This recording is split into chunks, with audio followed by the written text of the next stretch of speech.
মুখ্যমন্ত্ৰী হিমন্ত বিশ্ব শৰ্মা ডাঙৰীয়াই এই অসমৰ মুখ্যমন্ত্ৰী আসনখনক বাৰে বাৰে অপমান কৰিছে আৰু এই আসনখনৰ ক্ষমতাক অপব্যৱহাৰ কৰি বাৰে বাৰে তেওঁলোকৰ নিজৰ ৰাজনৈতিক স্বাৰ্থ মানে পূৰণ কৰাত তেওঁ ব্যৱহাৰ কৰি আহিছে। আজিও একেই নলবাৰী সমষ্টিৰ ঘগ্ৰাপাৰত যি এক সভা অনুষ্ঠিত হৈছিল, এই সভা আচলতে চৰকাৰী সভা আছিল, কিন্তু চৰকাৰী পঞ্চায়ত আৰু গ্ৰামোন্নয়ন বিভাগৰ দ্বাৰা আয়োজিত এখন সভা আছিল, যিখন সভাত নলবাৰীৰ আয়ুক্ত বা প্ৰশাসনিক সকলো বিষয়া উপস্থিত আছিল। কিন্তু সেইখন সভাত হিমন্ত বিশ্ব শৰ্মাই যিবিলাক বক্তব্য দিছে, সেই বক্তব্য সম্পূৰ্ণ এগৰাকী বিজেপি নেতাৰ বক্তব্য হৈছে, সম্পূৰ্ণৰূপে এগৰাকী ৰাজনৈতিক নেতাৰ বক্তব্য হোৱা যেন দেখাইছে। আৰু যিটোৱে এগৰাকী মুখ্যমন্ত্ৰীৰ আসনৰ যি মানে সৌষ্ঠৱ আছিল, যি সন্মান আছিল, সেই সন্মান আচলতে লাঘৱ কৰিছে। হিমন্ত বিশ্ব শৰ্মা ডাঙৰীয়াই একেবাৰে এয়াই নহয়, লগতে সভাখনত যি বক্তব্য ৰাখিছে, বক্তব্যৰ মাজত তেখেতে এনেকৈ কৈছে যে 10,000 টকাকৈ যদি মহিলাসকলক দিয়া হয়, গতিকে সেই মহিলাসকলে দুগুণ ভোট দি জয়ন্ত মল্ল বৰুৱাক আগন্তুক নিৰ্বাচনত জয়ী কৰিব লাগিব। কমপ্লিটলি এইটো মানে চৰকাৰ মানে যিটো চৰকাৰী যিটো ব্যৱস্থা, চৰকাৰী ব্যৱস্থাৰ আচলতে চৰকাৰৰ মানে সংবিধান বিৰোধী বা আইন বিৰোধী কথা বক্তব্য আছিল। কাৰণ চৰকাৰী অনুষ্ঠানত কেতিয়াও কোনো এগৰাকী ৰাজনৈতিক ব্যক্তি হওক যিয়ে নহওক তেওঁলোকে ৰাজনৈতিক ভাষণ দিব নোৱাৰে বা ৰাজনৈতিক দলৰ বা ৰাজনৈতিক উদ্দেশ্য প্ৰণীত ভাষণ দিব নোৱাৰে। কিন্তু হিমন্ত বিশ্ব শৰ্মা ডাঙৰীয়াই কিন্তু এইবিলাক নেওচি আজি ভাষণ দি ক'লে কি জয়ন্ত মল্ল বৰুৱাক দুগুণ ভোটত মানে জয়যুক্ত কৰিব লাগে। আচল কথাটো হৈছে কি, গীৰ গাই চুৰ কৰা ব্যক্তি যি জয়ন্ত মল্ল বৰুৱা ধৰা পৰিছিল, সকলোৱে জানে।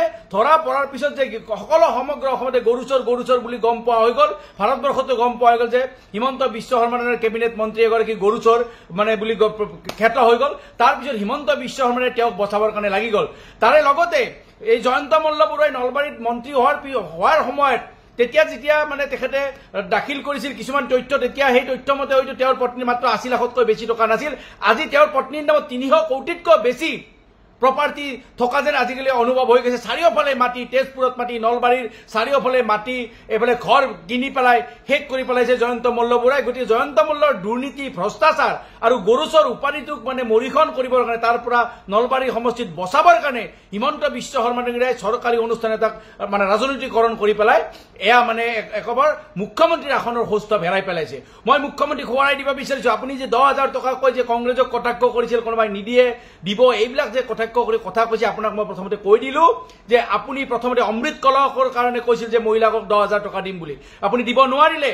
তাৰপিছত গছ পুলি ৰোপণৰ নামত 10,000 টকা দিম বুলি কৈ আপুনি প্ৰথমতে পৰা নাছিল। শেষত আপুনি কি কৰিলে, এই আত্মসহায়ক গোটসকলৰ মহিলাসকলক আপোনালোকে ৰাজনীতিৰ নামত ব্যৱহাৰ কৰিছে। মন কী বাতত আপোনালোকে যোৱাৰ কাৰণে বাধ্যতামূলক কৰিছিলে, বিজেপিৰ মিটিঙত যোৱাৰ কাৰণে বাধ্যতামূলক কৰিছিলে। বিজেপিৰ মিটিঙত আপোনালোকৰ নেতাসকলে বক্তব্য দিয়ে যে যিবিলাকে বিজেপিৰ মিটিঙত নাই সেইবিলাক মহিলাক এই 10,000 টকাৰ পৰা মানে এই গোটৰ পৰা কাটি দিয়া হ'ব, অৰুণোদয় আঁচনি নিয়া দিয়া হ'ব, এনেকৈ আপোনাক ধমকি দি পেলাই আপুনি কৰিবলগীয়া হৈছে। লজ্জাজনক কথা, নলবাৰী সমষ্টিবাসীৰ লগতে অসমৰ মহিলাসকলক আপুনি চূড়ান্ত অপমান কৰিছে। আৰু আজি ঘগ্ৰাপাৰত জয়ন্ত মল্ল বৰুৱাৰ নেতৃত্বত যিখিনি মহিলাসকলক যিখিনি আজি অপমান কৰা হ'ল, যিখিনি কষ্ট দিয়া হ'ল, সেই কিন্তু নলবাৰীবাসী ৰাইজে কিন্তু ক্ষমা নকৰে। আজি 20-30 গৰাকী মহিলা অসুস্থ হৈ পৰি থাকিলে কোনো ধৰণৰ কিন্তু সুব্যৱস্থা মানে পৰিকল্পিত কোনো ব্যৱস্থা নাছিলে। এগৰাকীৰতো মই মৃত্যু হোৱা বুলি শুনিছিলো, কিন্তু এতিয়ালৈকে মই ভালকৈ গম পোৱা নাই। কিন্তু যদি মৃত্যু হ'ব লাগে এগৰাকী মহিলাই 10,000 টকা নিব, ইয়াতকৈ কিন্তু দুৰ্ভাগ্যজনক ঘটনা একো নাই। আৰু ইয়াৰ দায়িত্ব হিমন্ত বিশ্ব শৰ্মা আৰু জয়ন্ত মল্ল বৰুৱাই মূৰ পাতি ল'বই লাগিব। কিয়নো আপোনালোকে এই পঞ্চায়ত আৰু গ্ৰামোন্নয়ন বিভাগৰ যিবিলাক এই ধন 10,000 টকা আত্মসহায়ক দিব লগা ধন, এয়া অফিচিয়েলি আপোনালোকে দিব পাৰিলে হয়। আপোনালোকে ৰাজহুৱা ধন, চৰকাৰৰ ধন হৰাত কৰি এনেকৈ আপোনালোকে ডাঙৰ মিটিং পতাৰ কোনো উদ্দেশ্য নাছিল। ইয়াৰ কাৰণে আপোনালোকে কিন্তু আইন উলংঘা কৰিছে। আপোনালোকে কি আইন উলংঘা কৰিছে, আপোনালোকে fiscal responsibility and public account fiscal responsibility and budget management act আপোনালোকে উলংঘা কৰিছে। যে ৰাজস্ব দায়িত্ব আৰু বাজেট ব্যৱস্থাপনা আইন আপোনালোকে উলংঘা কৰিছে। আৰু ইয়াৰ কাৰণে আইনী ব্যৱস্থা লোৱাৰ কাৰণে আমাৰ ইতিমধ্যে কংগ্ৰেছ দলে ব্যৱস্থা কৰিছে। সকলোৱে লাগিব, আইনী ব্যৱস্থা গ্ৰহণ কৰিবই লাগিব আপোনালোকৰ লগত। কাৰণ আপোনালোকে অকল মানে এই যে মানে মই ক'লো যে আপুনি আইন উলংঘা কৰাই নহয়, আপোনালোকে এই মহিলাসকলক যি কষ্ট দিছে, এগৰাকী মহিলা সেই মিটিঙতে প্ৰসৱ কৰিবলগীয়া হৈছে। ইয়াতকৈ যন্ত্ৰণাদায়ক কথা কি হ'ব পাৰে হিমন্ত বিশ্ব শৰ্মা ডাঙৰীয়া? আপোনাৰ কি লাজ নালাগে? এই খাটি খোৱা মহিলাসকলক আপোনালোকে 10,000 টকা দিম বুলি কৈ আপোনালোকে মিটিঙে ঘূৰাই ফুৰাব।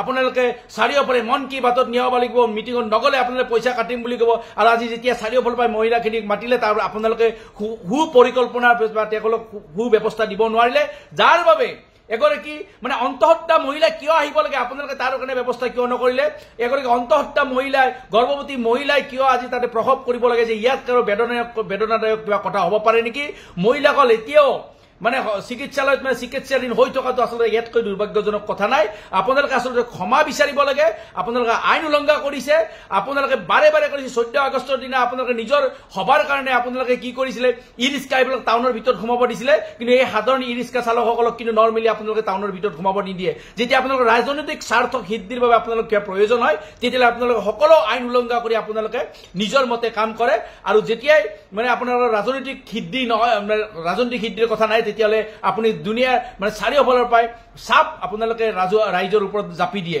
সেইকাৰণে হিমন্ত বিশ্ব শৰ্মা ডাঙৰীয়া কৈছে যে ঘগ্ৰাপৰত আপোনালোকে আজি আইন উলংঘা কৰিছে মহিলাসকলক অপমান কৰিছে আৰু মহিলাসকলৰ যি প্ৰাপ্য অধিকাৰ আছে প্ৰাপ্য অধিকাৰৰ কাৰণে আপোনালোকে যি সভা পাতি ৰাজনৈতিকৰণ কৰিলে ইয়াৰ কাৰণে কিন্তু আপোনালোকে দায়ী আৰু এই কাৰণে যি আইন উলংঘা কৰিছে ইয়াৰ কাৰণে কিন্তু উচিত শাস্তি আপোনালোকে পাব সময় সমাগত মাত্ৰ 7টা মাহ আছে 7টা মাহৰ পিছত আপোনাৰ এই অহংকাৰ দৰ্প একেবাৰে চূৰ্ণ হ'ব আৰু আপুনি যে নলবাৰী যে গৰু চৰক আপুনি উদ্ধাৰ কৰিব বিচাৰিছে নলবাৰী বাকীয়ে কিন্তু গৰু চৰক যে আপোনাক প্ৰশ্ৰয় নিদিয়ে সেয়া কিন্তু নিশ্চিত থাকিব